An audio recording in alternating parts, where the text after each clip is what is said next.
This conference will now be Welcome recorded. to the town of Palm Beach, Ocean Ridge Planning and Zoning Commission meeting. Call to order the meeting. Roll call, please. Member Hennigan, Present. Vice Chair Carey, Here. Chair Marsh, Here. Member Hutchins, Here. Member Rodriguez, Here. and for the record, Member Kaczynski is absent with notice. Can we all stand, say the pledge? I pledge allegiance to the flag of the United States of America and to the republic for which it stands, one nation, under God, indivisible, with liberty and justice for all. I almost said, God save the Queen. I don't know what town I'm in. Okay, I'll open it up to any public comment. If anybody has.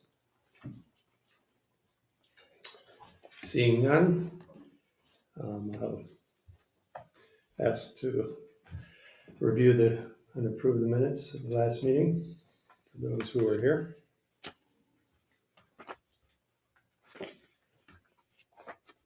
Any comments?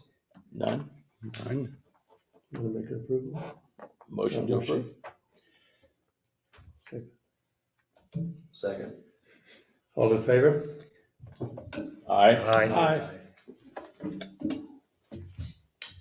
Okay, moving on to business, discussion on action items. First of all, we have an ordinance review for the comprehensive plan amendment and rezoning. Christie, you may have to help us here. It's a massive package. I think we hopefully can make it more concise. I think it's well overdue. We have not had this in the town before. If you may recall, we had to clean up some items. There's a little distinction between the comp plan and the zoning and the code. We cleaned that up.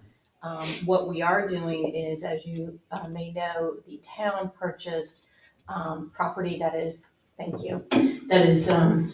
partially submerged out to the west of Town Hall, and it is currently zoned residential. So what we're doing here is to rezone that preservation conservation. In order to do that, we need to do a comp plan amendment, because in our comprehensive plan, we have a future land use map, and the future land use map currently has that property designated as residential. So those two go together, in addition to the town pursuing the comp plan amendment and the rezoning. Palm Beach County has joined us, and they are also going to rezone the property adjacent to the town's new property and other areas back there and further to the south to rezone those preservation conservation, as well as change the comprehensive plan, the future land use map, to make those consistent. So we have to make, obviously your future land use map consistent with your designated zoning. So that's why these two are together. We do them through ordinance that requires them to go to the commission. So you are our first step. Thank you. Welcome. It looks like both the county and Carla did quite a lot of background work here. Yes. And so did Corey O'Gorman putting this together. I'm Corey. Sorry, Corey, I forgot. All right. No, I think it's well overdue, and I think it's going to set a precedent to at least retain some of our natural preserved areas. So I'll open it up to any discussion. I have a question for Christie. This really kind of was identified in reviewing agenda item number 3, but south of where this property is, there are other marsh lots. The ones next to number 60 Ocean are DOT owned, I believe, and there's some privately owned ones just north of that. Has the comp plan been changed for that area also to be consistent? And are we going to go about getting that done? We certainly can. At this point, we're just responding to the application from the town, obviously, because it's a new purchase of that property in Palm Beach County. Yeah.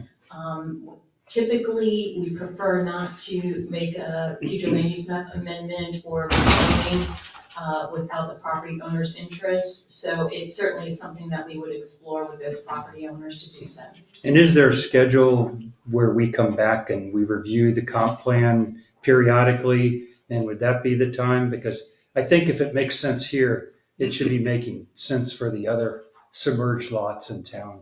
You're absolutely correct. One of the duties of this board is to actually annually review the comprehensive plan. So that's, I think, overdue. We need to do that. Also on today's agenda, not to jump ahead, we have a comprehensive plan amendment to add the private property element, which is now required by Florida statute. Once we do that, we have to do that in order to make the comprehensive plan amendment that we're talking about now, to change some of the properties in the future land use map.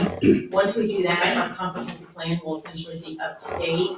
And I think then it will be a good time for this board to review it and look at areas that we may want to look at changing the flume and potentially ask property owners if they want to rezone. Yeah, and if it's not a zoning, it's a comprehensive plan change, do we have the right to do that without property owner's consent?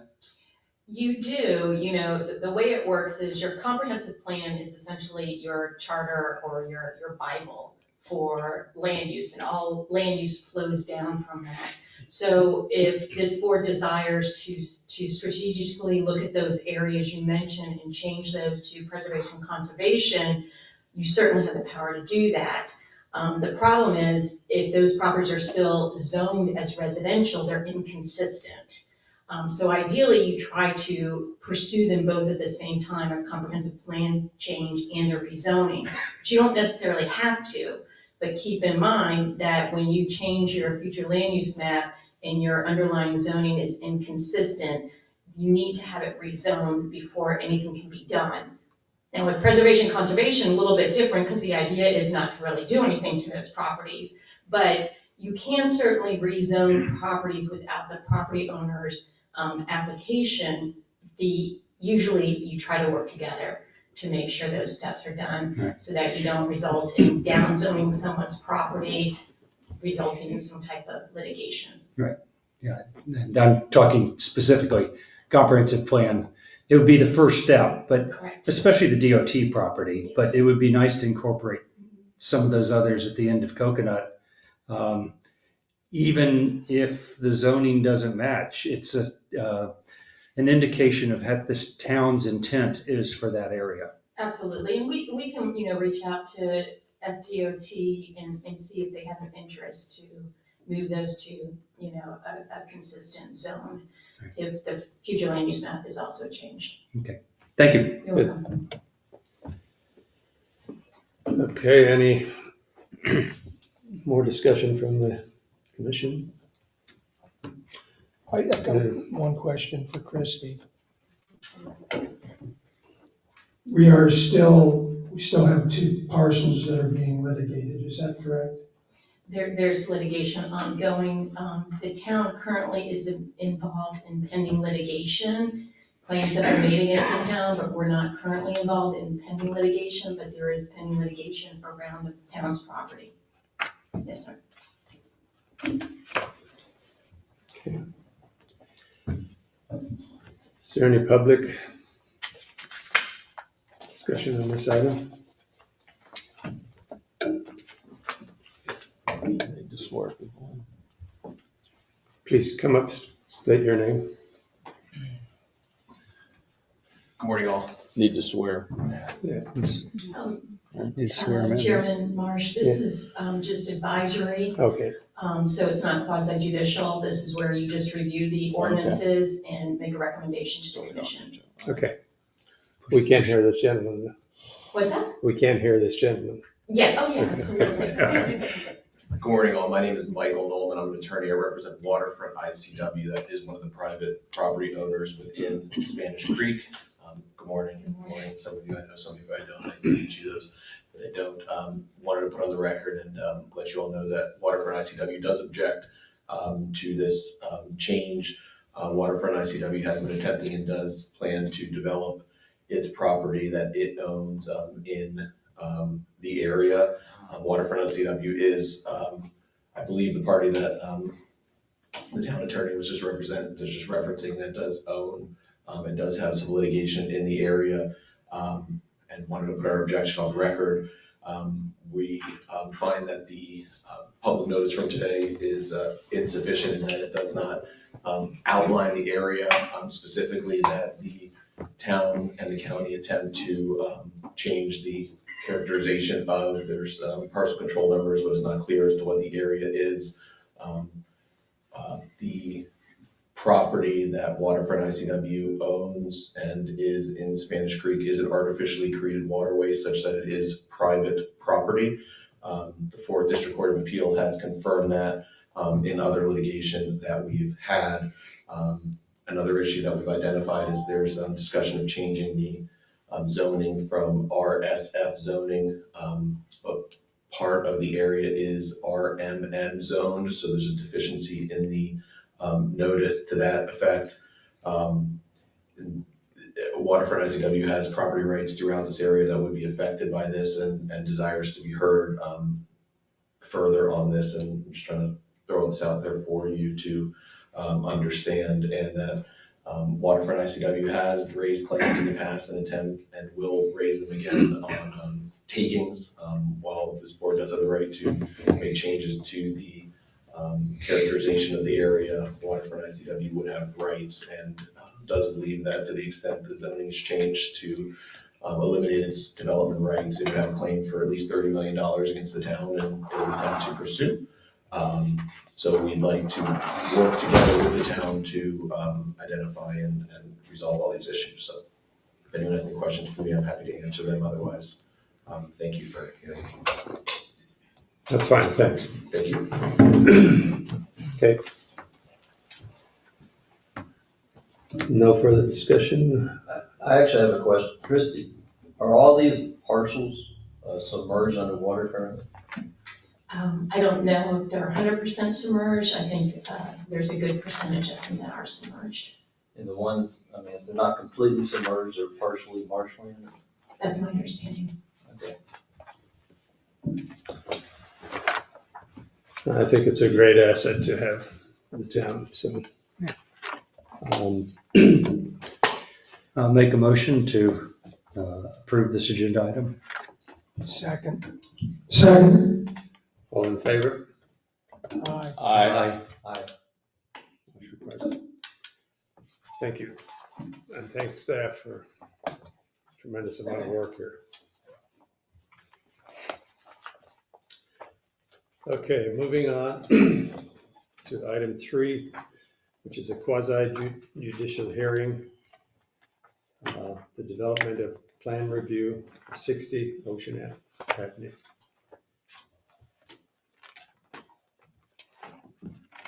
Can I remind any of the commissioners whether they've had any ex parte connections or? None.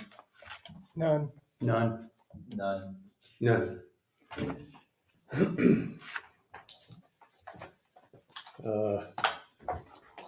Public comment on this project?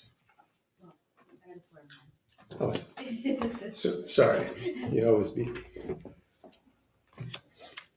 Will anyone wishing to speak on the item please stand and raise your right hand? Do you swear or affirm to tell the truth, the whole truth, and nothing but the truth? I do. Please come forward, please state your name and address clearly for the record and whether or not you've been sworn in, and please speak directly into the microphone.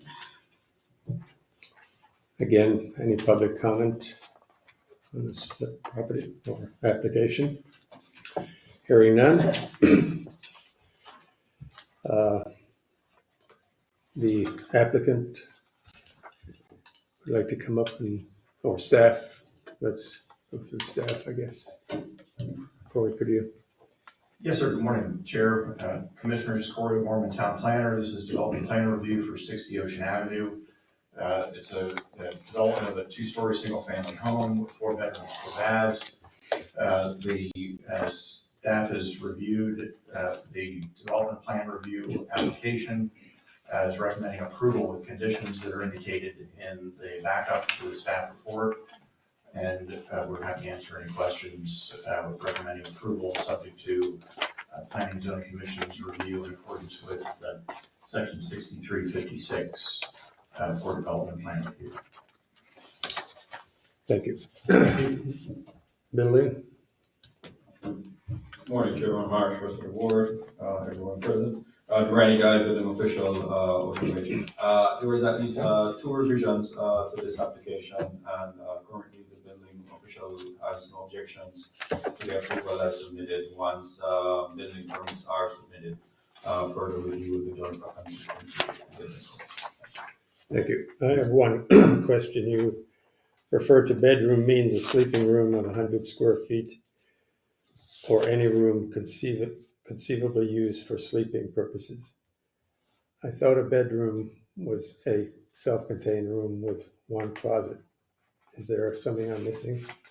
Before we review the. So that definition is actually from our ordinance. Our ordinance is different from what the building code stipulates in section 1.3 of our codes. That's the actual definition that we have. A room that is at least 100 square feet, and that could conceivably be private. Okay, thank you. Eric?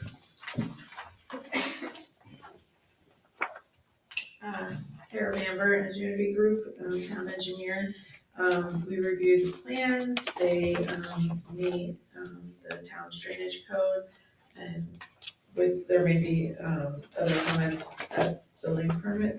I did want to mention that the water service is inside the driveway right now, and per City of William Beach, the meter needs to be outside the driveway in an easement with a backflow preventer. So what you see in that plan is not accurate. They need to move it. Just wanted to. Thank you. Okay, I assume the applicant's present. They could introduce the project to the commission, please.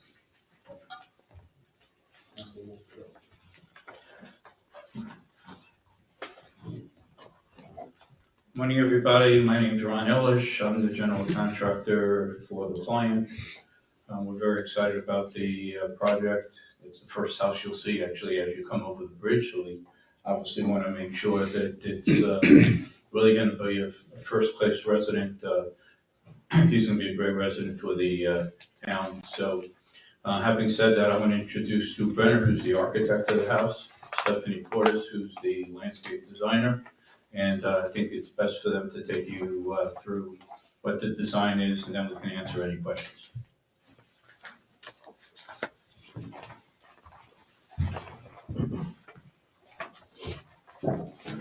Good morning, everyone. My name is Stuart Brown.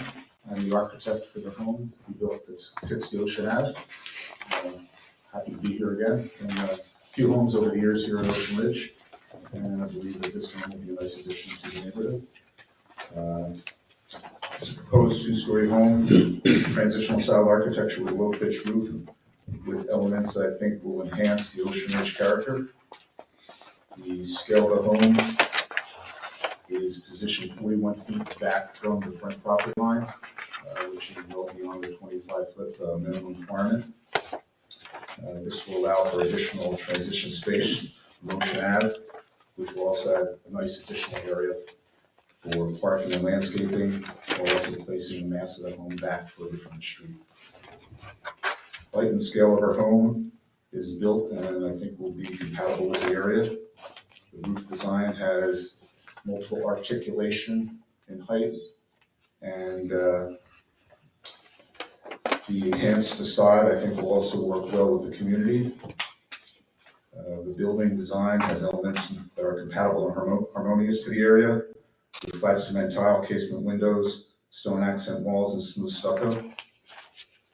and quality and decorative eyebrows along the front facade with balconies, I think will enhance and also soften the building elevation. Also, in addition to the mechanical equipment, which is placed on the west side of the home, adjacent to the FDOT property. So I believe that there will be, the equipment will also be well landscaped, but also we should probably not be having a neighbor to that side of the home. If you have any questions regarding these, Yeah, let's, if you wouldn't mind, we'll discuss the architecture before we get into landscaping, so the commission can have some input. Who wants to take it first? I'll be the end. Yeah, I was just wondering why the package submission did not show neighboring houses and street views. I guess I apologize for that. We didn't receive a comment from the town. If need be, we could put that together. Okay, it's normally something we see at this. I agree. And again, to the west of us, neighbor, we will not be, there won't be any property to be developed there. And along the street, there are other two-story homes, some that seem to be new to the area. And driving through this neighborhood and other adjacent areas, it seems it'll be compatible with everything that's being done. Yeah, you say that, but we don't have the pictures. I believe in my drive-by to the east is a one-story home that is existing at a lower elevation than this. So we're going to want to talk about the transition to that. And either you can address that now or we'll address it in some questions. So. No, I mean, with regards to the one-story home, at some point, something may be done there. What we did with regards to the neighborhood was the one-story garage that is adjacent to that, keeping that low in scale, and again, bringing the house further back from the street. Okay, there's a retaining wall that's going to be inserted here, is that correct? So describe to me, if I'm the owner of that one-story home, what I'm going to see on my property line of yours, because I can't tell that by looking at these drawings. Sure, I understand. Based on the new FEMA requirement, which the house would have been located at 7 feet above, I guess 7-foot NABD, with the new FEMA requirement, which is going to take it from a 6 to a 9, I guess we're somewhat forced to bring our house up to the elevation of 10. So in order to deal with that, we are bringing the grade up to an elevation of approximately 7.5 to keep a retaining wall along the side property line instead of going up 6 feet for the maximum height of the wall, a wall height of approximately 3.5 to 4 feet, no more than 4. So that there will be a retaining wall that will transition from the street at a 0 elevation, climbing up to a height no more than 4, then transitioning back down towards the rear. And then we will locate a fence with landscaping on top of that wall so that no one will fall over. And again, it's an open fence, but we don't want anybody falling off our property onto the neighbor's property. How high will the fence be? The fence will need to be 4 feet to meet minimum code requirements. And then, did I understand you, what the maximum, if I'm the property owner to the east, what's the maximum wall height? Is that 4 feet? I don't want to guess that. Because yours isn't the first that we've addressed the situation, and it can get very significant. The answer is yes. 4 feet. So it's 4 feet plus a 4-foot fence. Okay. Thank you. That's helpful. And it'll be landscaped at the top, but anything that the adjoining, it'll be directly on the property line, so the adjoining property owner is on his own to screen this 4-foot wall and 4-foot fence. That is correct. Thank you. And Coriana, do we have page 8, 1.1?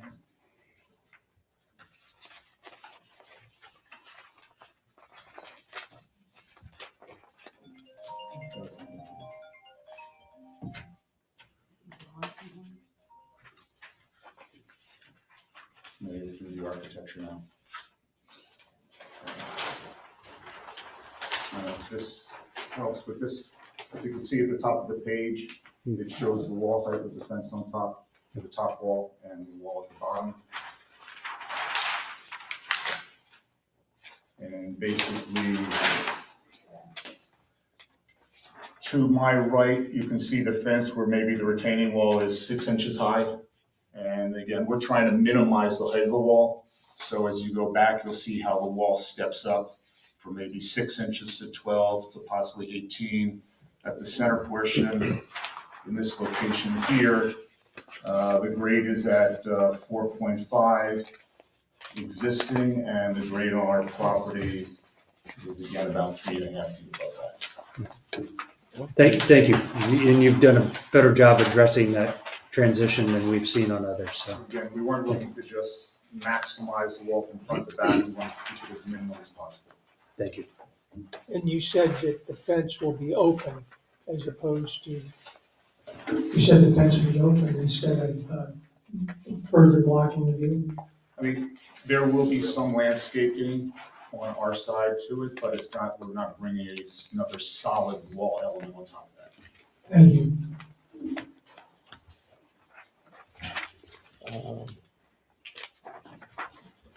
Can I go again? Sure. I'd like to address view A61 and A62. You also had it on a composite that had all 4 elevations on one drawing, but I don't know what page number that one is. You've had it up already once.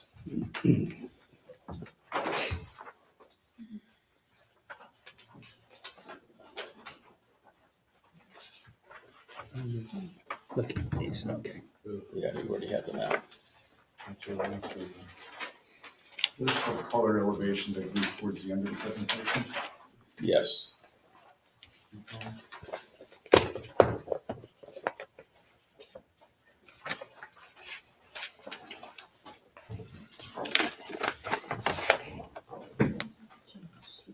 A61, A6.1 and A6.2.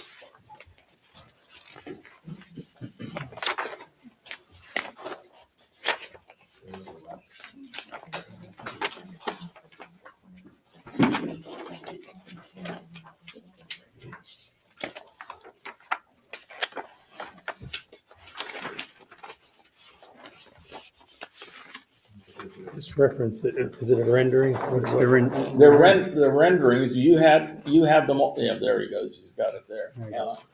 You also had it on a composite, you had all 4 elevations. About 5 minutes ago, you had it up on your screen. Do you have that page again? And this is 6.1, which is our front elevation. Right there. There you go, okay, that's fine. Scroll that one up so we can, okay. So, let's look first at the west elevation, which is further down. Correct, there it is. I personally do not find that as meeting the character of the town. Your view coming in and seeing this as the first house, to me, it looks like a big white billboard. There's no character on that wall, okay? To get to Mr. Carey's remarks as to what the neighbor would see looking at the east elevation, looking to his west, which would be further down. Can we go to the next one? One more, No, go on. or excuse me, it must be further up. That one. Okay, no, that's looking to That's the east. east, that's looking to the east. That's the west of the house looking east. No. This is the east of the house looking, excuse me, that's the west, excuse me. We just have 2 basically blank walls. So that's gonna be rising off a lot that's elevated. And does it even get a fence on the western side of the lot? Will there be a fence? Yes, Yes, sir. okay. So These elevations are not showing what landscaping will be going down the side property lines, but I Correct. do agree we should add some additional design elements on these sides and sides. On both sides? Both sides. Okay, that satisfies me. Okay. I agree with you. Let me have a go here. Sorry, Robert, you have? No. All right, let's go to A1. Can you explain, why do we have two driveway cuts that are not linked together? Is there a reason for that? Because this is a very heavily trafficked No, roadway. it's just the design of and I would bow to the landscape architect, but this is more of a circular drive. It's just a pattern in the driveway material. Okay, so, because, yeah, I mean, as I say, there's a lot of vehicle activity on that road. Yeah, no, it definitely will be a circular drive. Okay. All right, a lot of things you said I totally disagree with. There's nothing, you use the word scale. This is so disproportionate to this town. I mean, you've had to raise it 10 feet, and then you have 14 feet floor to floor to the second floor. Then you have another 10 foot to your tie beam on the second floor. And you've created this, as observed by a couple of the other commissioners, this incredible height.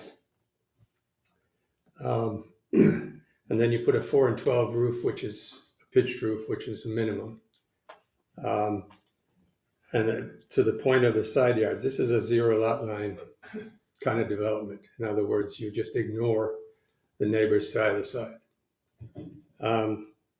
I just think it's really, just over the top in terms of presence. Not to mention, as it was mentioned before, that this is our gateway to the town.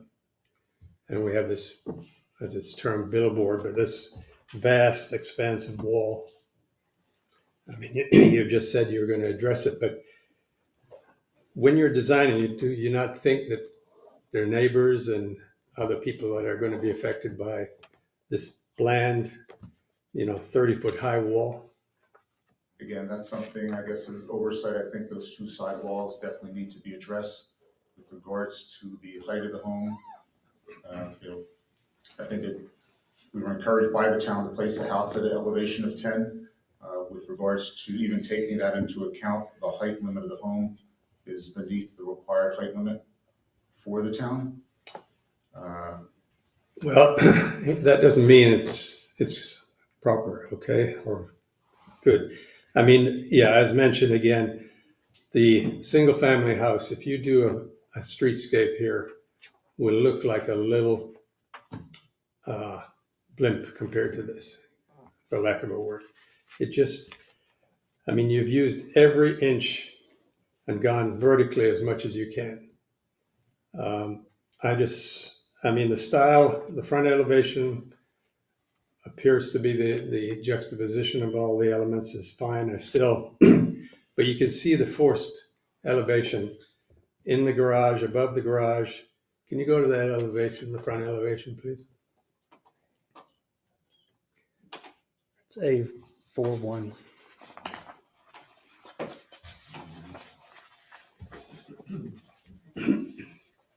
And you just go past it. Go down one. Down. We got a reverse section here. Okay, keep coming down. There you go. So you can see that entablature area over the garage door is a blank space. You look at above it, again, more blank space. Over and under windows in the center, you've got a normally high or deep beam area there, which is that 4 foot or 3 foot interstitial area between the floors. It just seems like everything has just been exaggerated to the max. Is there a reason for a 14-foot floor to floor? Just the client desired a 12-foot ceiling on the first floor, 11 and a half.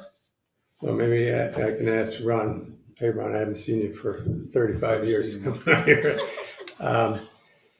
What is your floor structure? What are we doing? What are we doing on the floor? The concrete? Yeah, second. Second concrete. So if you have a concrete slab, you have then a plenum of 2 feet or 1.5 feet. Yeah, but there's also coppers going around, AC chases. I realize that, but not all the rooms are going to be 12 feet high. I'm just saying it. No, upstairs, what are we, 10? These are 12 foot high. The center ceiling in the living room is a 12-foot ceiling. Correct. No, that's what you show. My point is, I just think it's gone, this was developed with no appreciation for where it's located, the scale relative to the other buildings in town. I'm one voice, so, I'm just very concerned with this approach. And it showed up with, as observed by the other commissioners, the blank walls. I mean, it is a 0 lot line. For those that don't know, 0 lot line is when you just plug them in without any setbacks. So you have to ignore the fact that there's any architectural treatments on the side. So personally, I think it needs rework. I just think we've gone to the max here, and this is not a good lot to try to do that on. But I'll ask other commissioners. Can I ask you a question? Sure. Yeah, it's a big house. I like the way it looks from the front, but I think the thoughts on the sides are well taken. So I'd like to ask our chairman, how would you alleviate that? By reducing the floor-to-floor heights. Again, to get that height, what they've done is a 4 and 12 roof, which is the lowest pitch we're allowed for pitch roof. And they've just stuck it on the top, so you'll never see that roof. But, I mean, the tie beams meet where they're supposed to be, right? They're not exceeding what's allowed. No, it's not exceeding. I'm just saying there is an overall height, and you can see everything here is on the max. And unfortunately, I guess the problem is they're required to be up higher because. And that compounds the problem. Yeah, right. You should take that into concern. I mean, we're not trying to deny, a palatial type house, but I think this has gone with the extraordinary starting point at 10 feet and taking it up. It's just, I don't think people are aware of how big this house is going to look. And may I interject here for a moment? Dave, I see you're looking at this rendering. This rendering is very inaccurate. Yeah. Please look at this A41. That shows and I'll make comments later, but that should have never been in our package. It's so inaccurate. Yeah. The one that you're holding. So don't make a judgment on I that. just picked it up quickly. Yeah, okay, please. It looks fine. Okay, that's what it should be. And I'm not privy to it, but a couple doors down or a few doors down, it seems like, correct me if I'm wrong, there's 2 lots combined into one, or am I mistaken? No, two homes. 2 homes. Oh, it's gonna be 2 separate homes then? That's One right. single family, Okay. All right, 1 story and 1 2-story. okay. So I didn't know if they were putting one massive house there. I just think, it's just my feeling. So go ahead. The scale just seems wrong. It's just, Well, I'm trying to indicate why it's. I'm using the word character because that's what's within our guidelines of commenting on it. The massing is just overwhelming. But I think if he takes care of some of that on the sides with architectural feature, and then you have the landscaping that'll help. Well, don't even. I don't started. think on the I'd like to side see- you can fix it with just putting a window in. It needs some racking back. It needs change. There's just too much verticality here. Yes. Basically. But again, that's just my opinion. I have more, but I want to make sure everyone else has had a chance. Go ahead.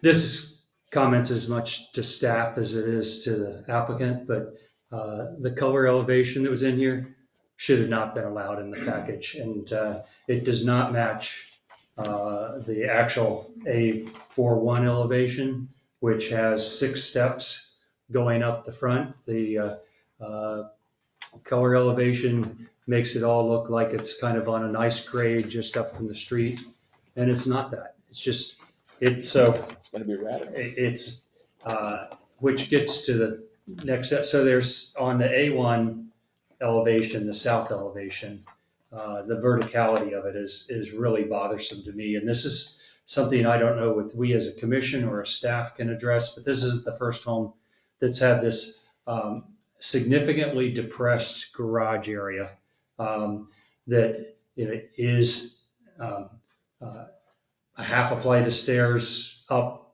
below, which just emphasizes the verticality of the building. So you're not reading off of the 0 line on this elevation. You're reading off the line where the which is depressed by what's it, about 4 feet here, lower than the step. Now, obviously, you're not going to build the garage at the same elevation as your floor slab, but this kind of a step up, there's ways to deal with this, and you both know this. You push the earth up more. You have more slope in the driveway, and you don't put that, again, emphasizing the height of this building, because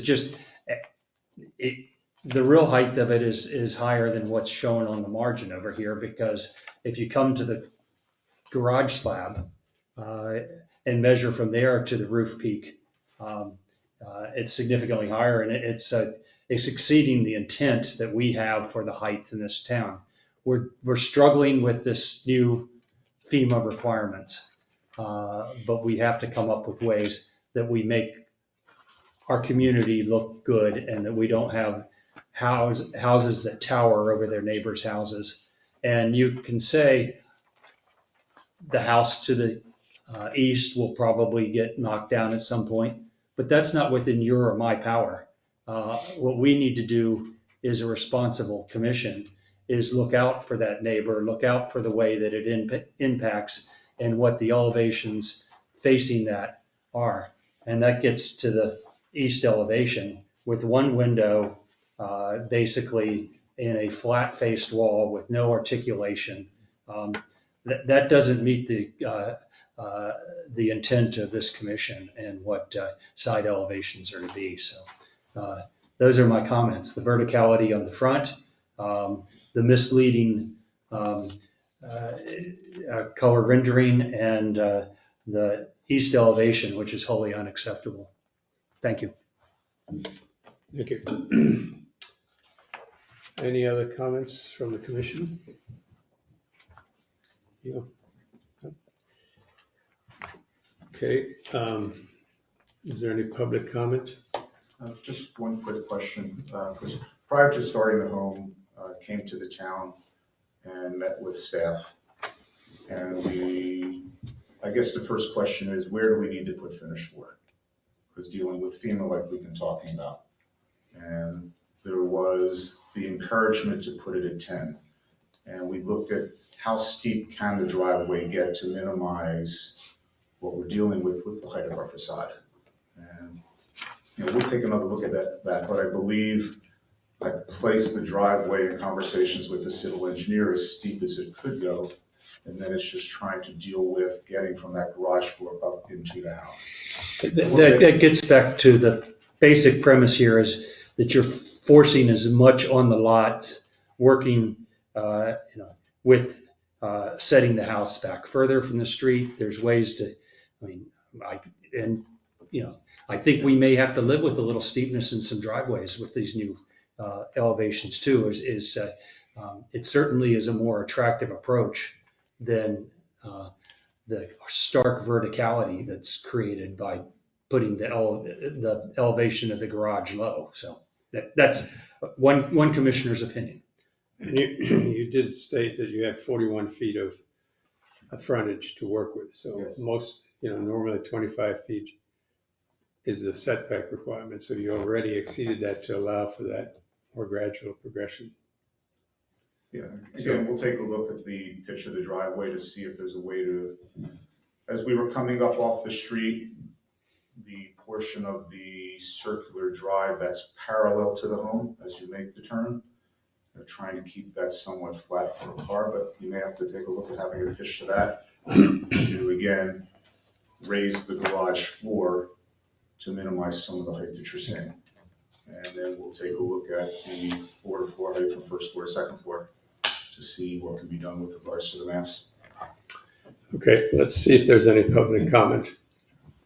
My man at the back always comes up.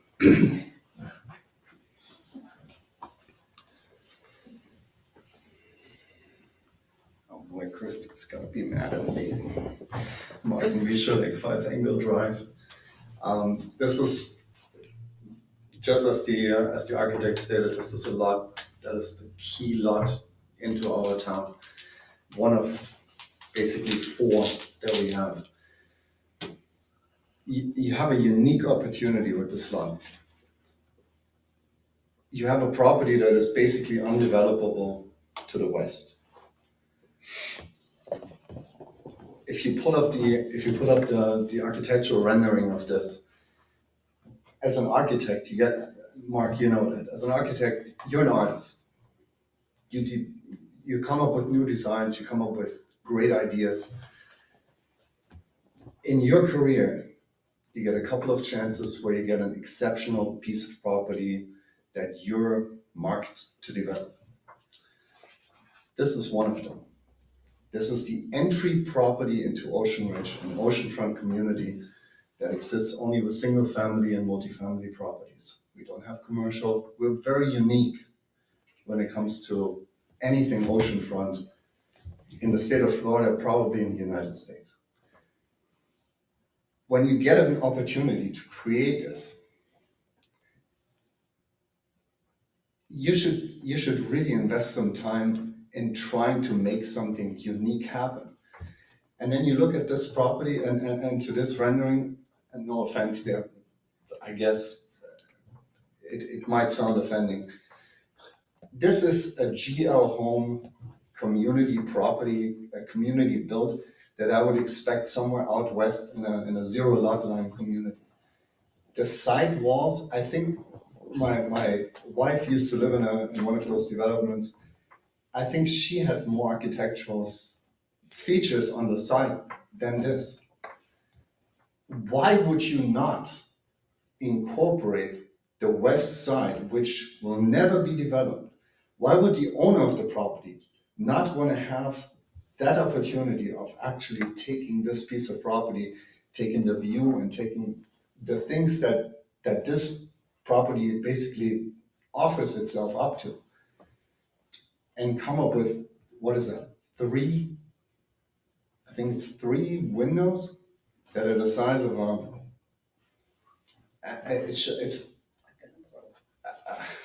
I'm speechless how you could have missed that point so grossly of creating something nice. No, thank you. Anybody else wish to speak? Okay. Go into any further discussion amongst the commissioners? Any more? Do we have a motion? Yeah, sorry. Close the public hearing and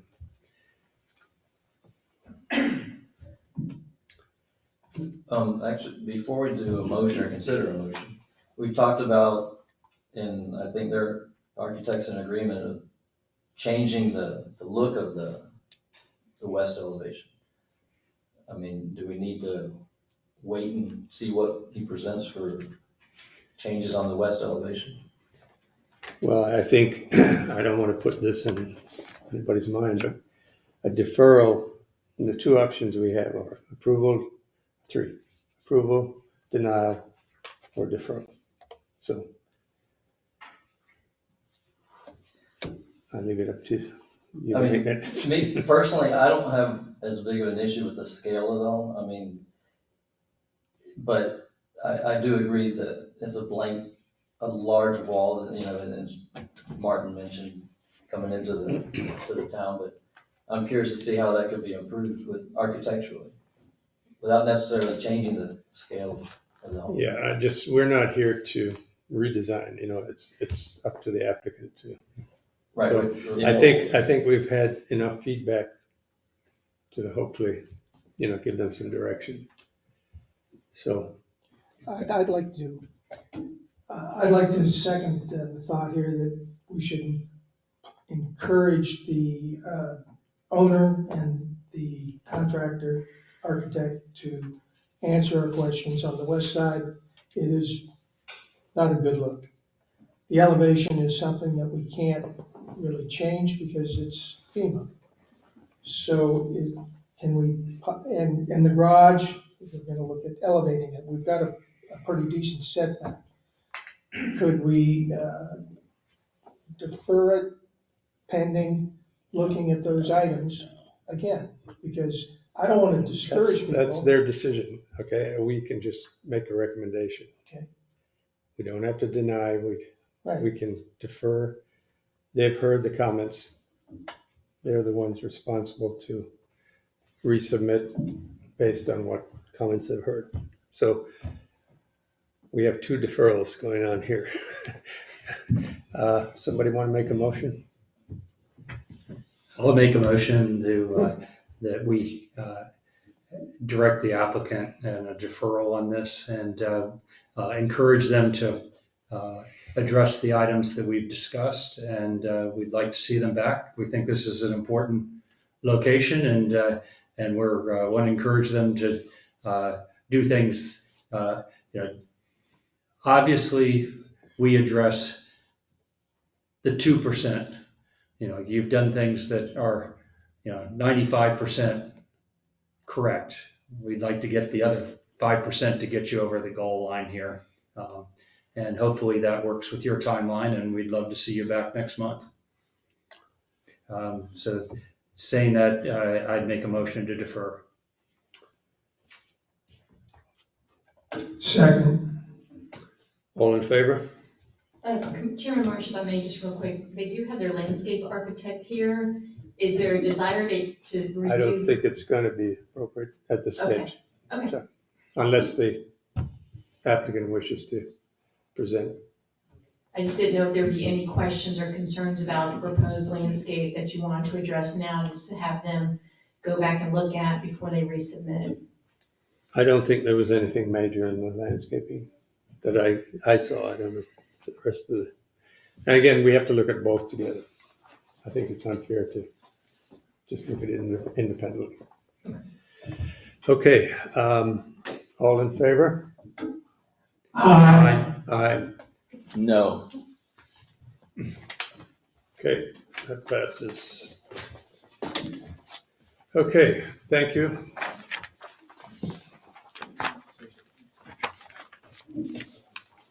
Moving on to item 4, and again, this is a quasi-judicial hearing. This is on plan development review for 2 Whitney Way. Is the applicant present? Kelly, can you swear them in, please?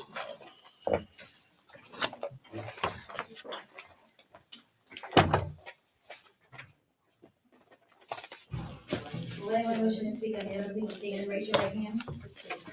Do you swear or affirm to tell the truth, the whole truth, and nothing but the truth? I do. When you come forward, please state your name and address clearly for the record. Thank you. Okay, staff, Corey? Good morning, Chair, Commissioners, Corey O'Gorman, Town Planner. This is an amendment to a previously approved development plan review for 2 Whitney Way. The prior plan oriented the house at an angle to the adjoining streets, and based on the information provided in the application, due to changes in the wetland line and the retaining wall that's required between the upland and the wetland area, the home is reoriented to be more parallel, or the exterior walls parallel with the adjoining streets. That resulted in changes to the site plan, no changes to the exterior elevations of the home. And as was reviewed by staff, the recommendation is for approval and subject to the planning commission's review under the development plan review criteria. And we're here to answer any questions. Thank you. Billy? Morning again. So, as indicated, this project pretty much just pivoted around a central point. No substantial changes to the actual footprint of the livable area. Absolutely no changes to mechanical, electrical, or plumbing for this project, which actually I believe has been issued for a building permit. So this is pretty much mostly a cleanup for the site plan and the associated numbers having to do with FAR percentages, etc. And with respect to the building department, we have no exceptions. Thank you. Kara?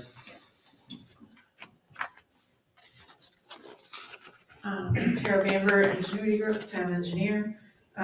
We approve this, or we review this again for the changing of the house location and approved with, comments of just the plans and the way things are laid out. And we also have already, been given the plans for building permit and submitted comments to them.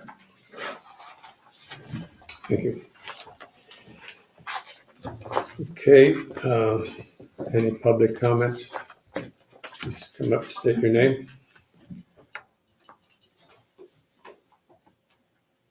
I'm Rosemary Peterson. This is, I am at 22 Harbor Drive North, and this property backs up to my real property.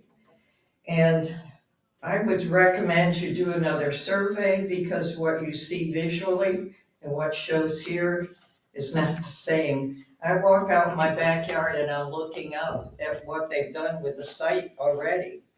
And they're showing that the elevation at their property is 11 feet. Thompson Street roadway is down around 6.5.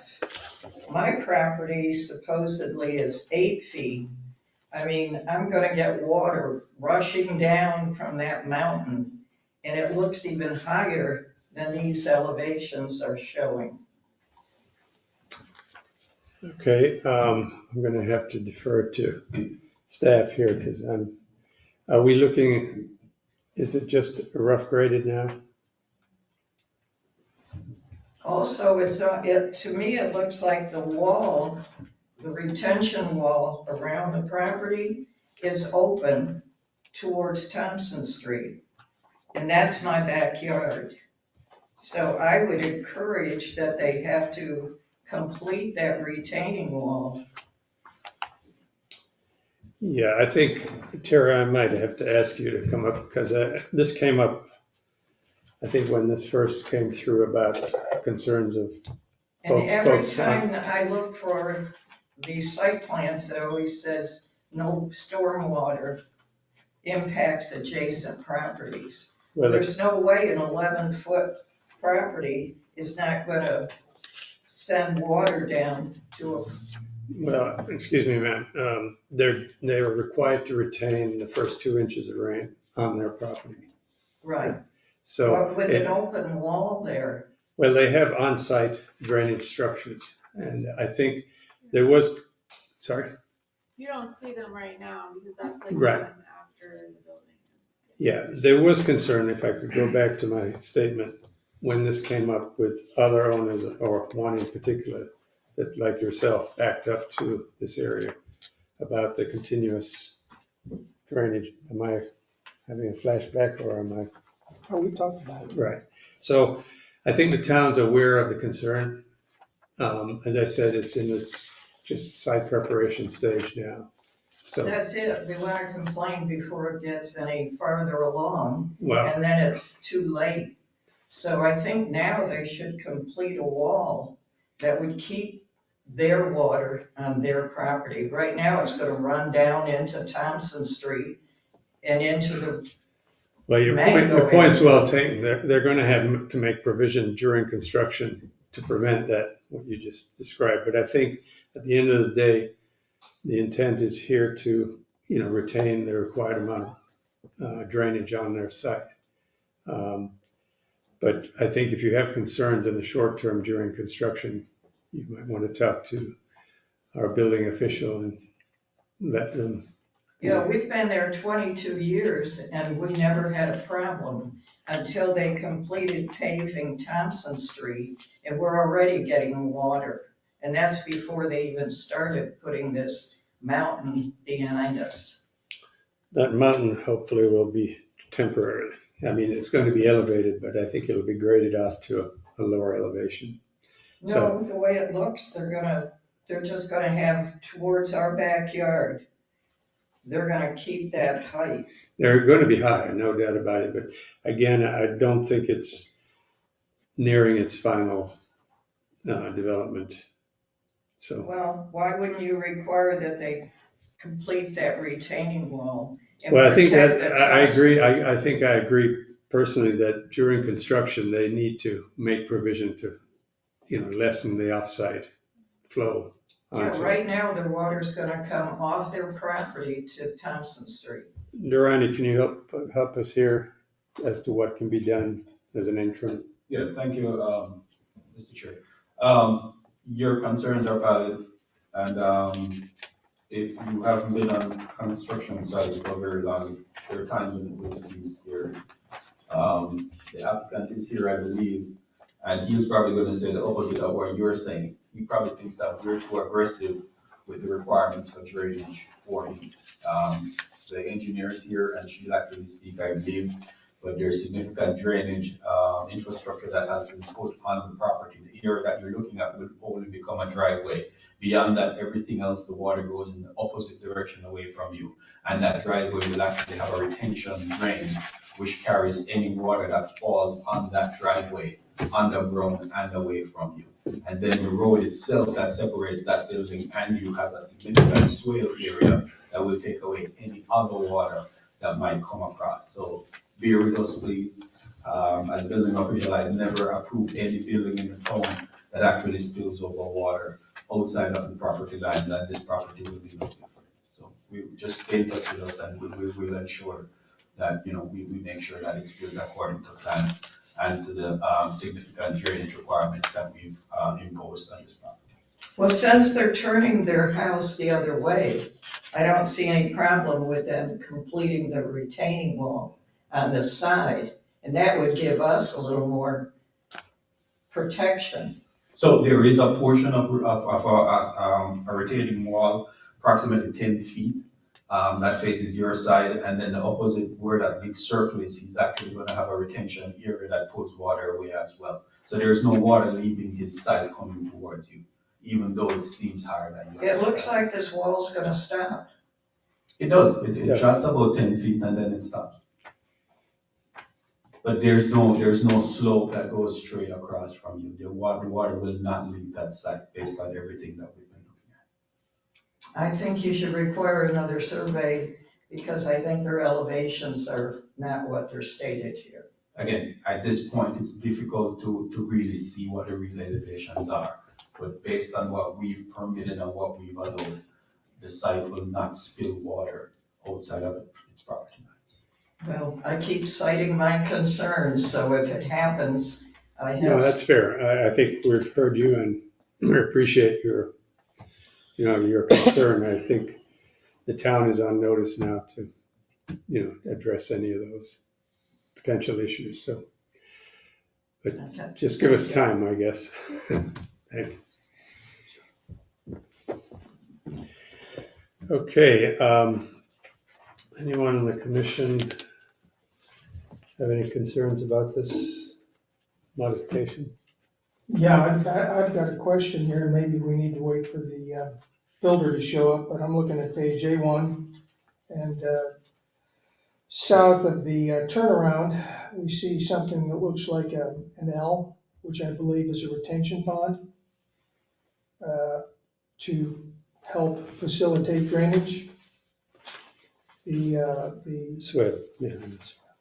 And that is built into the right of way of the extended center line of Thompson Street. Now, my understanding is we're not allowed to do anything like that on an extension of one of these streets. We were very, earlier on, when a house was built at the far end of Harbor Drive North, or is gonna be built, we talked quite a little bit about the extension of the Thompson Street right away.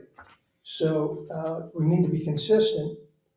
And I would suggest that we look at some other alternative rather than having a swamp that's in that right of way, even though it's never gonna be used as a right of way.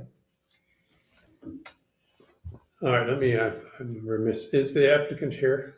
Sorry, can you introduce yourself?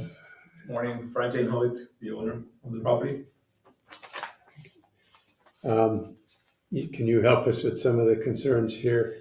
Also, so basically the south end of the property where the easement right along the way there, that was something that was actually approved before we were the owners, when they approved the building of Whitney Way. So, we were not involved in the approval process of this area. So this was an offsite improvement? Correct. Tara, that's correct? Yes. Okay. Yeah, you're required to do a swale in front of your property in the right of way. So it's not, this is nothing unusual. Yeah, I just have concerns about my neighbors. Mhm. And I have walked back that way many times, and when we've had a lot of rain, I can look into the backyard and see that it's quite wet. And I don't believe it's been like that in the past. So for us to say, well, work with the town and make sure that they do this, it seems to put a burden on adjacent property owners. That seems, you know me, I like to see nice big homes go up in our town that are well built, but I want to make sure we were looking at the previous applicant and we had some thoughts on that. So this is. Yeah, I think that we're kind of bridging two issues here. One's on-site and one's off-site. As Tara said, I think this was part of the Thompson Road improvement. Right, it's not part of the property. And then the concern that this lady had was on-site flowing into the right-of-way, from what I understand. And it does. Has this swale been installed yet in the right-of-way? Yes, the answer is that swale, that's like a L, and the second one that's there further down, like an elongated circle. They're both in and they do work based on what we've seen. So I can't speak to what the conditions were before, but whenever there's a rainfall, those systems actually do work. Thank you. All right, well, this is outside of this commission's purview. I think the owner, neighbors, and the town need to get together and satisfy the concerns, because we can't, by design, everything here complies with the requirements. But if there are issues that are outside of this, I think we need to resolve them within the town and residents. That's all I can offer, ma'am, but I'm glad you brought it up. It's not the first time we've heard this. Do you have any comments? I think we're agreeing to your reorientation of the house. I think it's an improvement, personally. Yes, we thought so too. I don't think it has addressed all our other previous conditions. I know we had some issues again about some blank areas and some lack of detailing on some of the walls. So I think those all been addressed. So any other comments from the commission? We need to have a motion on this. Well, I feel that we need to make sure that the needs of the neighborhood, existing neighborhood is met. I would like to suggest that we have a resolution put into this before we move it forward, that we can't prevent it from being tall, Rosemary. We just can't. It's there. It's gonna happen all over the town. But we hopefully can take care of your concerns and give you an opportunity to build a nice home. So I would like to move that we accept pending some type of resolution between other property holders. Christie? That's not on our agenda. Yeah, without more detail about what that resolution would be, as the chairman stated, the off-site work that has been previously done and approved by the town, by, I believe it was the owner when the two parcels were adjacent, it has already taken effect. So from a purely legal standpoint, this board's, ability is to approve with conditions, deny, or defer.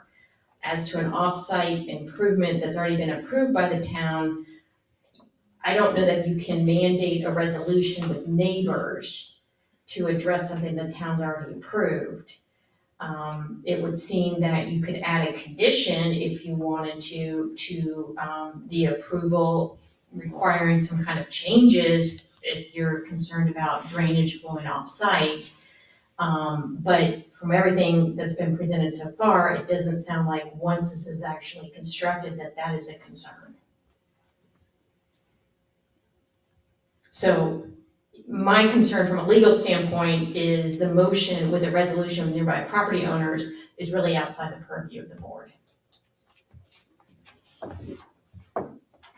I'll withdraw the motion, but we still need to do something to mitigate the flow. So one of the suggestions was to extend that retention wall farther to the east. I don't know whether we can do that now, but it's a thought. That could be one of your recommendations. I think nobody's trying to ignore the concerns. I think it's on record now. So I think there's a possibility to come back and readdress it at a later point. Unfortunately, what we're looking at right now is just the on-site portion of the application. Yeah, I'm just talking about extending that retention wall. I don't know how that affects. I don't know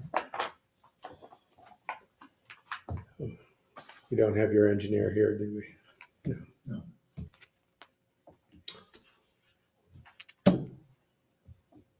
All right, anybody else got? None. Anybody wants to make a motion It's your turn. or try to help us? Well, I'll go ahead and motion. What we're looking at today is just the orientation of the house. Correct. This was already pre-approved, so I motion to approve. Second. Second. All in favor? Aye. Aye. Aye. Nay. Motion passed. Thank you. Okay, going on to really a new subject altogether. Item 5 is discussion of possible cancellation of some meetings during the summer months. I'll throw it wide open and see where we're at. I don't know where it came from. So is this Neil?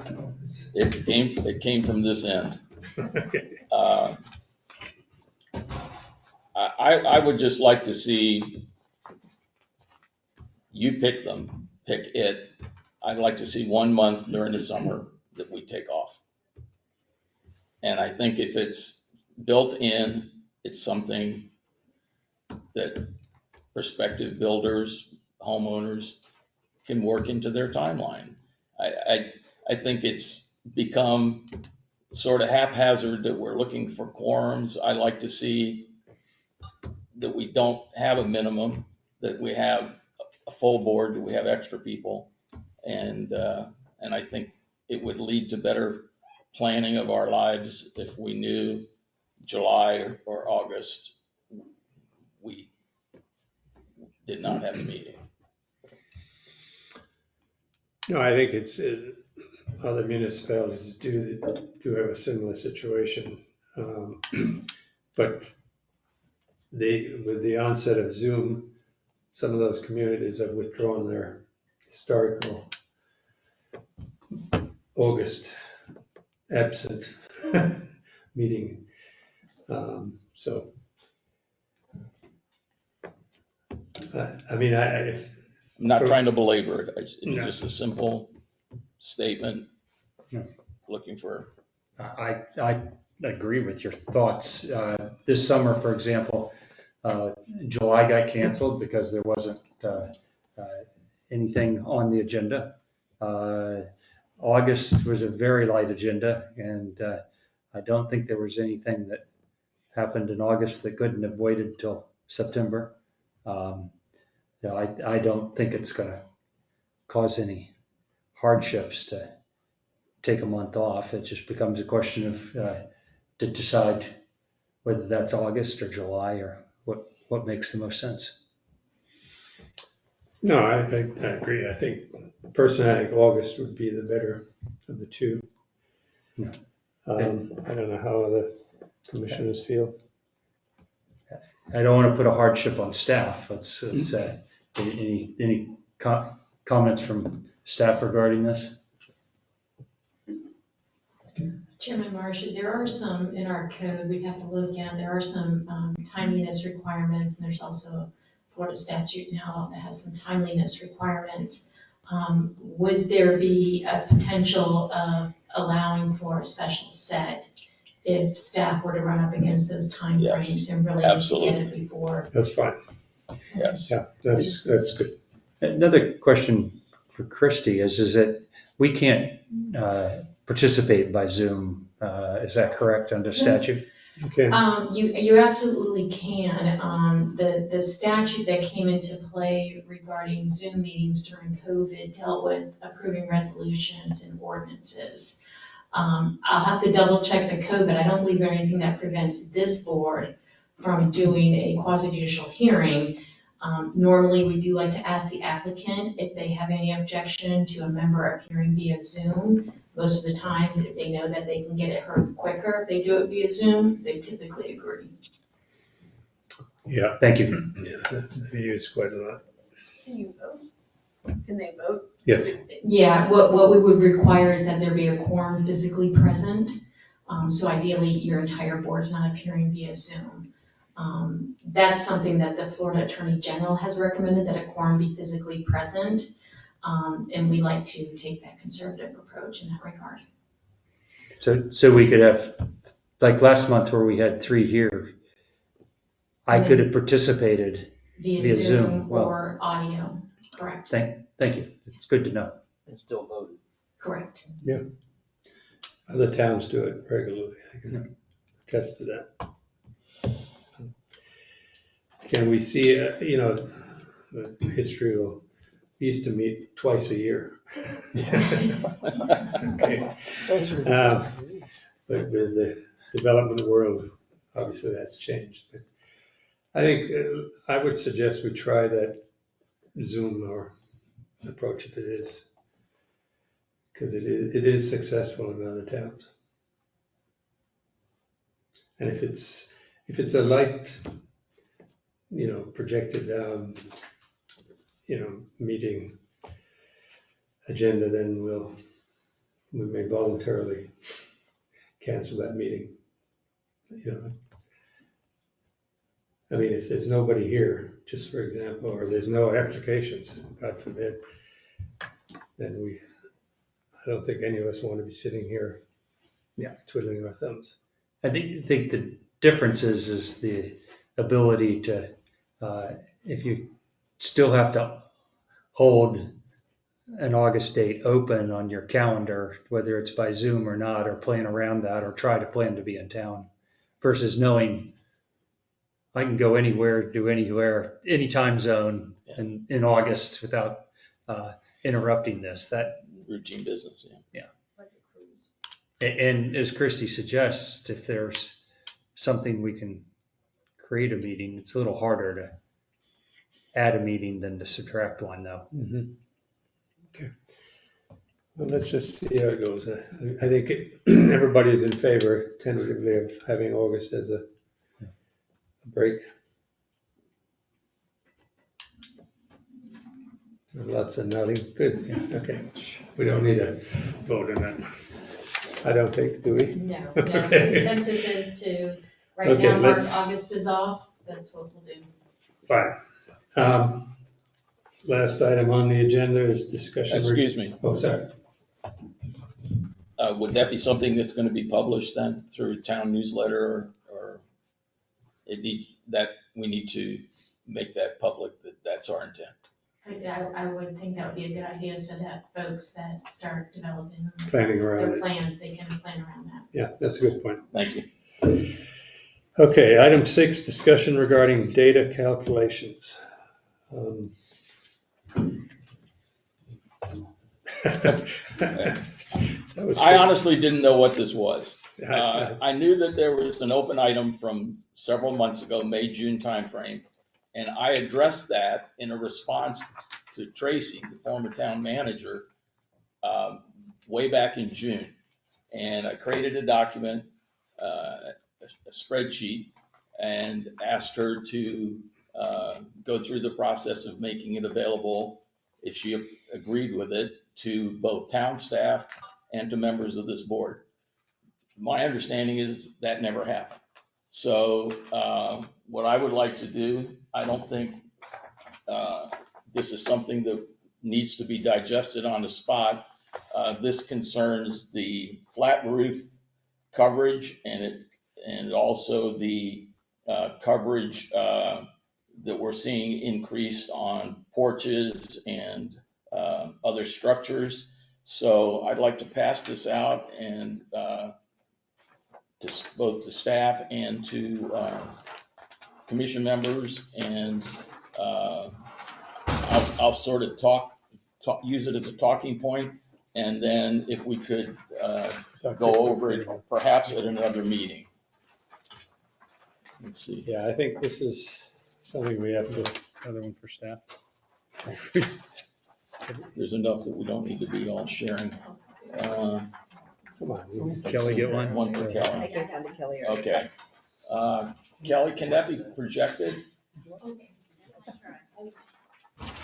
Someone or done this. Pardon? She's gonna do her best. I know.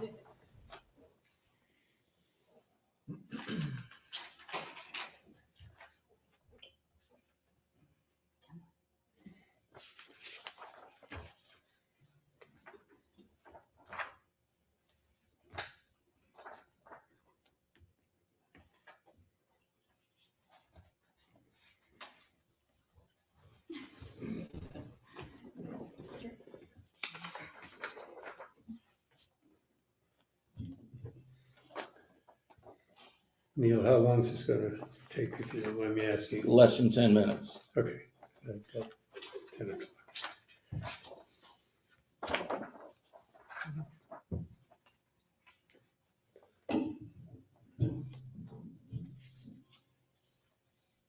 Okay, since everybody has one, I'll just talk from the document. So to start out with, this is data that's compiled from PAPA. Originally, I built a database that I maintained starting in July of 2018. I updated it and went on the PAPA site and pulled any new Ocean Ridge properties that had entered their database as of June of 22. Now, I would like to let you know that we've seen a ton of building, and it often takes a year or even 15 months before you start seeing that data available in PAPA. So unless I went back and tried to pull all the building records out of the town and extract information, which I thought was onerous at this point, I'm just doing it to the capability of PAPA at the time I did this. So I was looking at RSF single properties. If you look in the left column where it says lot size, and that's in that orangey red rust color, I delineated the properties by sample lot sizes. At the lower end, I'm going by increments of 1,000. As the lot sizes get bigger, I switch over to 5,000 square foot samples. As you see, the properties tend to skew to the lower end. It's also goes by acreage, and then by those lot sizes, that determines what FAR we are use when we're looking at buildable floor area, and that breaks at 20,000 square feet. So the FAR, if you go over to the fourth column over, FAR allowable floor area, that shows what that calculation would be. The next number, let's go over to the 35% max lot coverage, which is the blue column. There are times when FAR is determining how big the footprint of the house is, and there's other times where 35% lot coverage would cover it. Because FAR is 36% and lot coverage is 35%, at the lower size lots, it is more to your advantage if you want to build a bigger house, is to build a 2-story house. Once you pass the transition of 20,000 square feet, that swaps around, because FAR would restrict you to 32%, whereas lot coverage, you can still go 35. So when you're looking at what you can use as part of that 35% lot coverage maximum compared to the FAR first floor, that number is determined by looking at, if you think of the house as divided into sevenths, so the second floor is 75% of the first floor, so it is 3/7. The bottom floor is 4/7. And when you compare that FAR buildable first floor area to the 35% max lot coverage, I know this is getting arithmetic-y, that's the available space that can be used by these porches, these summer kitchens, et cetera, et cetera. So that's where the data is coming from, is being generated out of all that block of data.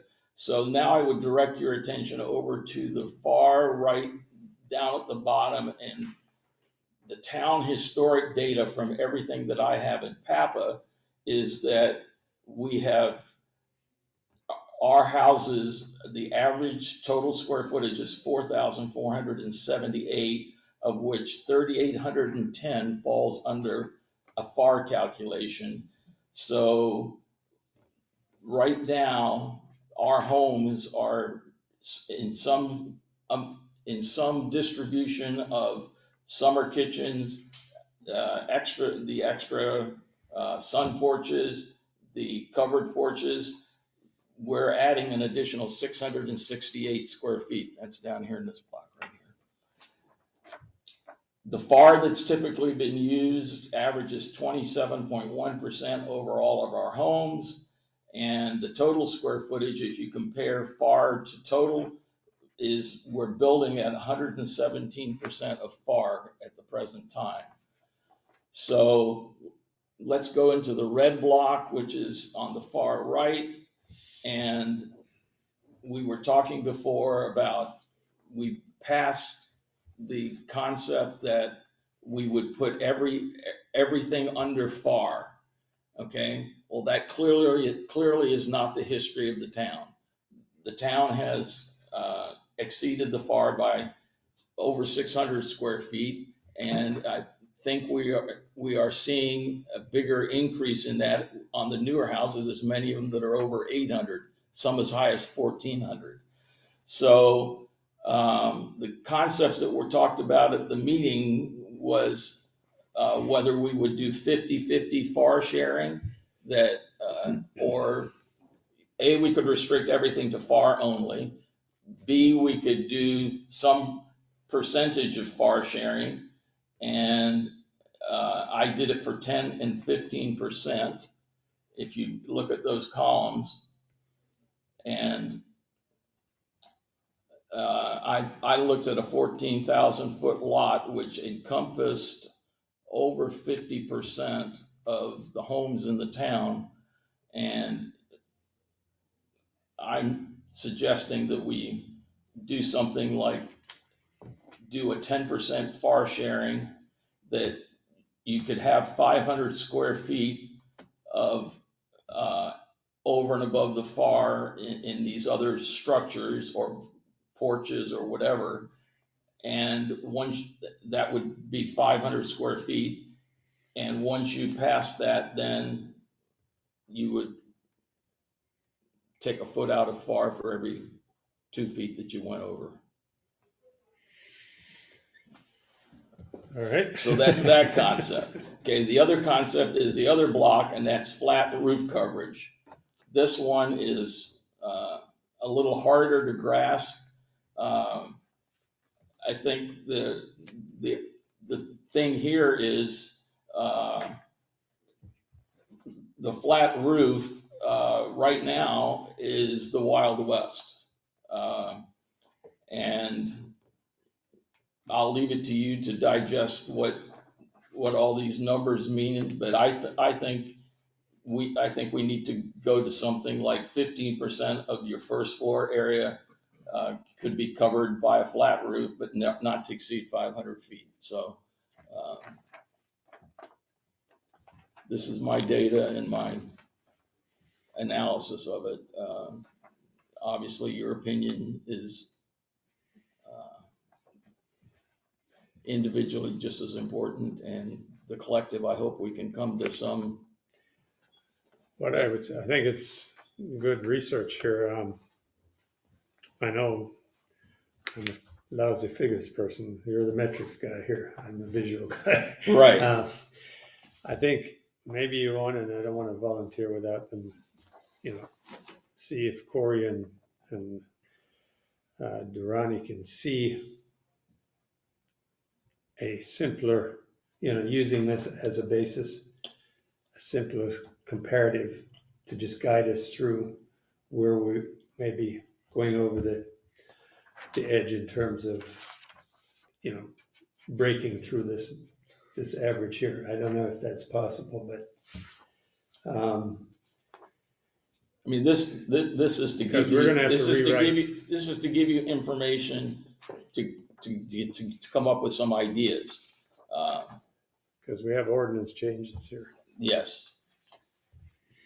How it leads to an ordinance is another whole process, but I was just trying to be objective here rather than subjective. I think I don't know what the rest of the commission, I mean, this could be a workshop item with commission. Because I think you've got some data here that's obviously pertinent. And have a more open discussion, as to the validity of incorporating some of this. I don't think dropping this on you, I was hoping you were gonna get this by an email and you'd have a month to look at. What? I'm glad you explained it. I would be still. No, I think it's good, and I mean, there's history here showing what years the homes were built by decade. It tells you a lot about our town. No, it's a good, very good. All right, well, I think. You have a question? Yeah, you got a lot of good data. Just, could you encapsulate what is the driver of this in one or two sentences? What are we're looking at the amount of open cover space, whatever, or just tell me what we're looking at. I can make sense of the data, but what? Okay. In a nutshell, Mark talked about zero lot line homes. We're having people that are literally to the second decimal point, maximizing FAR and everything else they can to utilize every square inch of the site to the detriment of open space, of landscaping, of placement of the house on the lot.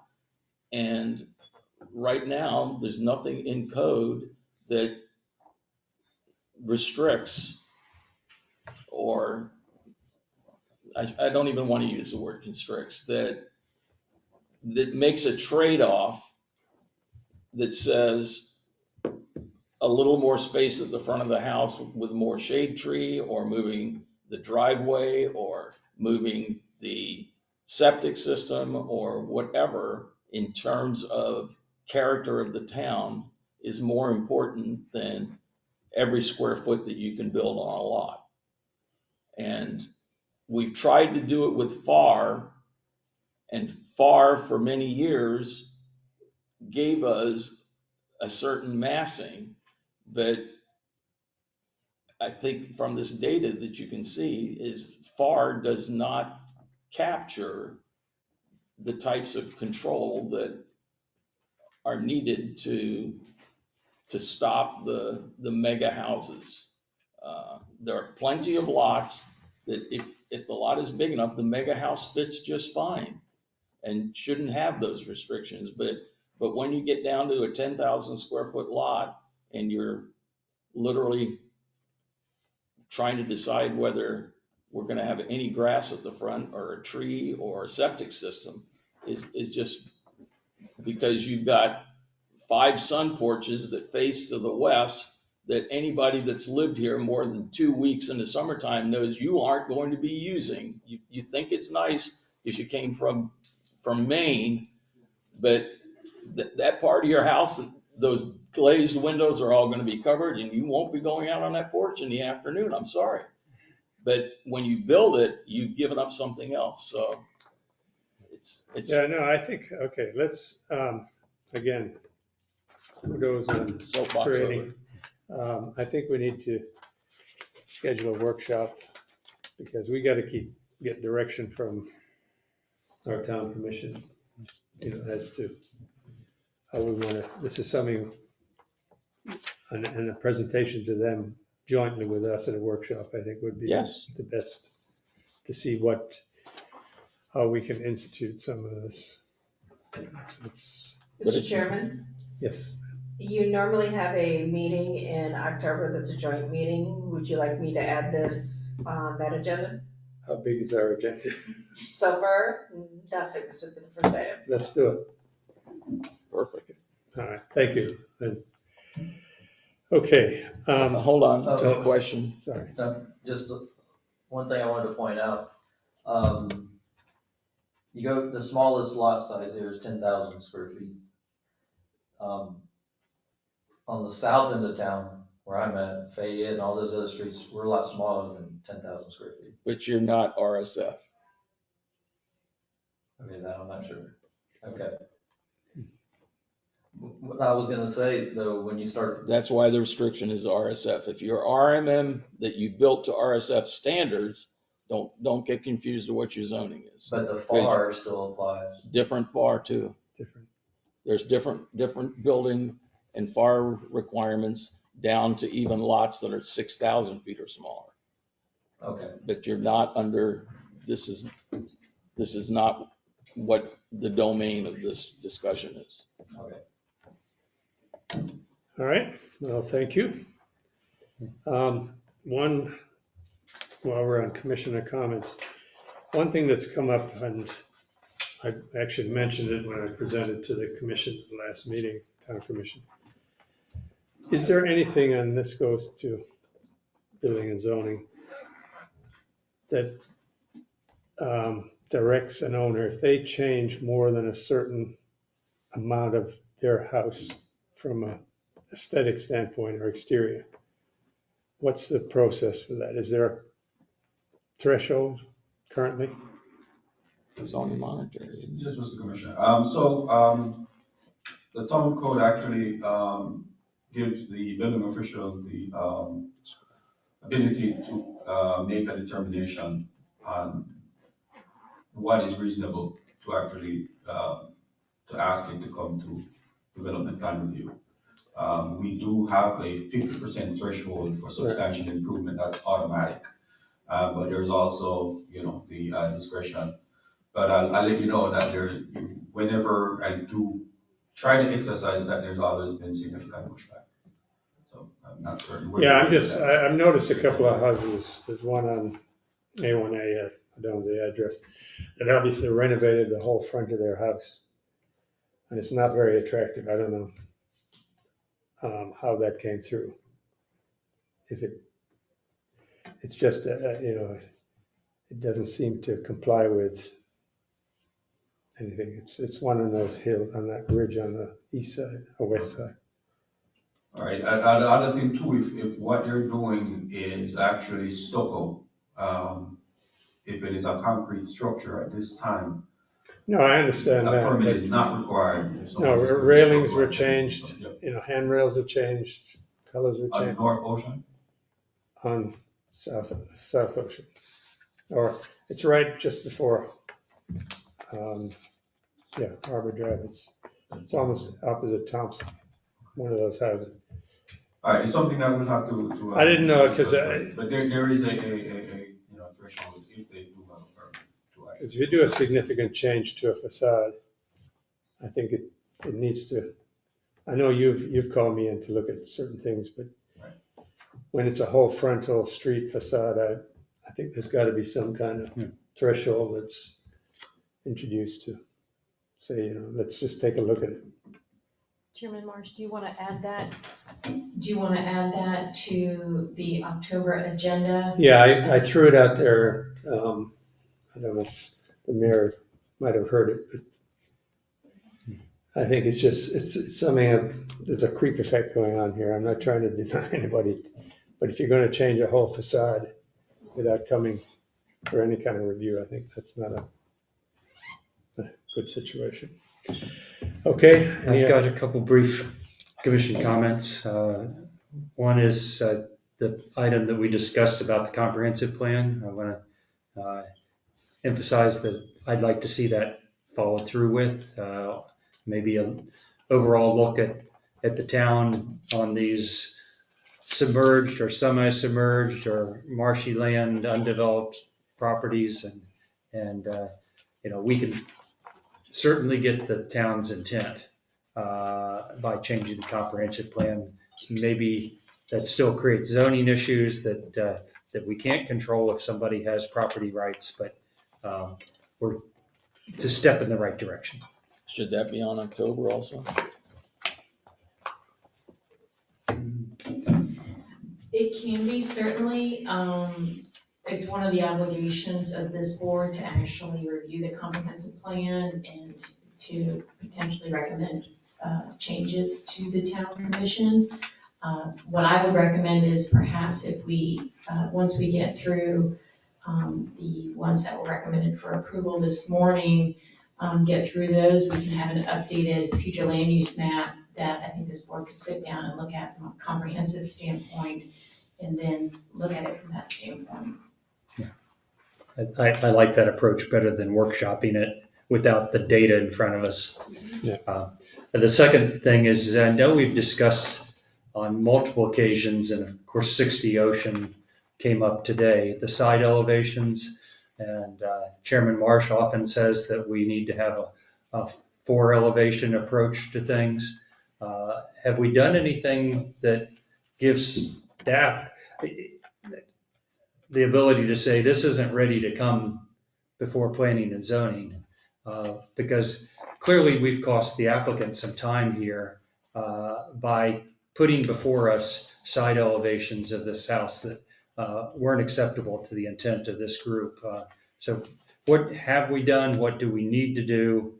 That's kind of an open question, so that Chairman Marsh, if I may. Sure. We did approve the ordinance in August that now requires the articulation on all elevations. That was approved after they had already submitted. Okay. So it is now a requirement. So I believe if that would come forward now, staff would object to it because it wouldn't meet those specific requirements. Terrific, thank you. I just want to qualify that because we do have the ability to request that even before the ordinance. I mean, we're here to review the aesthetic, so. Yes, I understand that. What I'm trying to avoid is deferrals. Get it right the first time, get it approved, anything staff can do,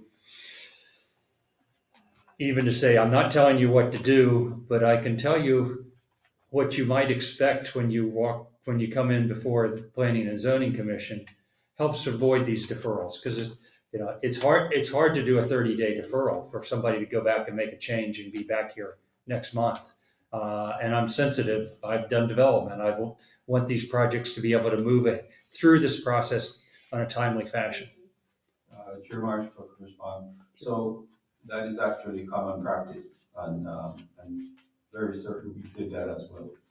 Okay, good. I would imagine you would. Now people need to listen to you. You can predict the future. Okay. Motion to adjourn? Second. All in favor? Aye. Aye. Thank you.